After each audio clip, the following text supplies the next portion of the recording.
Carla, o comandante do Exército, General Tomás Paiva, enviou uma ordem interna para todos os militares com uma série de medidas para intensificar o processo de fortalecimento da coesão e valorização da família militar. As medidas incluem um esforço para afastar a imagem de que o Exército atua fora da legalidade com foco nas patentes das patentes mais baixas, estudar uma proposta de aumento salarial para os militares. A ordem fragmentária foi divulgada nos canais internos do Exército na última sexta-feira, em meio ao turbilhão de críticas que a corporação tem recebido pelo envolvimento das cúpulas militares no governo de Jair Bolsonaro e principalmente na atuação diante dos acampamentos golpistas e na participação de membros das forças em casos de corrupção investigados pela Polícia Federal. Carla, qual que é a sua avaliação sobre essa apuração e como foi visto isso aí em Brasília?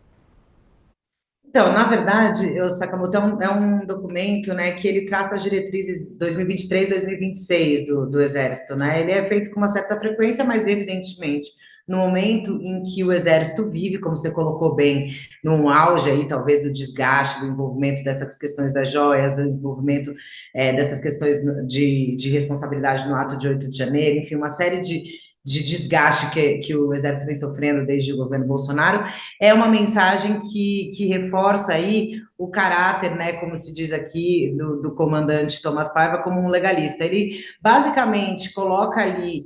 as atribuições das Forças Armadas, diz e fala ali, tem uns outros trechos, inclusive mais voltado para a área econômica nesse documento, falando de que o Exército acompanha até a tramitação do arcabouço fiscal, que olha para investimentos, que quer tentar lutar por um orçamento, enfim, no PAC, o Ministério da Defesa foi contemplado aí com um valor significativo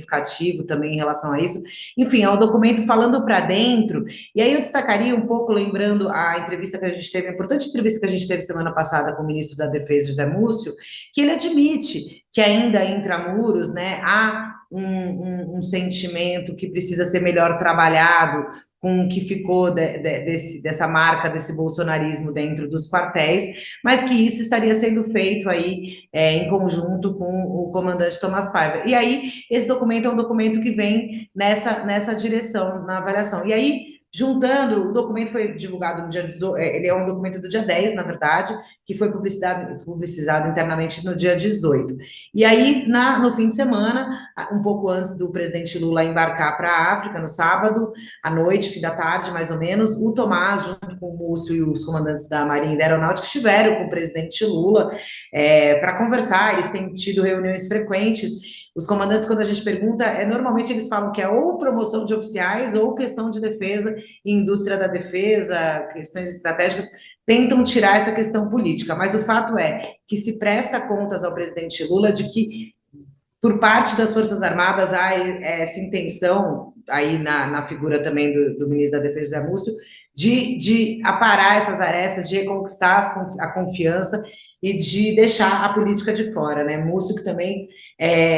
tem tentado encontrar brecha aí nesse momento da articulação política, Sakamoto, para realmente fazer andar, por exemplo, o projeto da PEC, né, que prevê a despolitização aí das Forças Armadas, essa PEC que vai tornar o militar, a partir do momento em que ele concorre a um cargo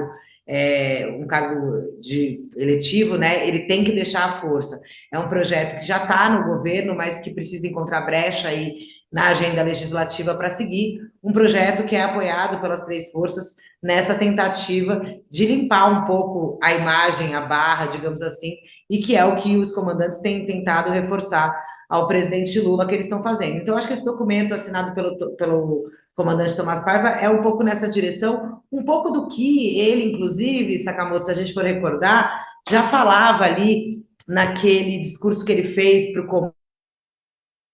comando, um pouco antes dele ser escolhido por Lula, no começo do governo, ele fez um discurso forte para a sua tropa, dizendo da importância de institucionalizar a força, de despolitizar, e naquela ocasião o Lula ficou muito entusiasmado com esse discurso do Tomás, é um pouco na mesma linha que sai esse comunicado aí interno para tentar reforçar aí essa imagem dentro dos quartéis.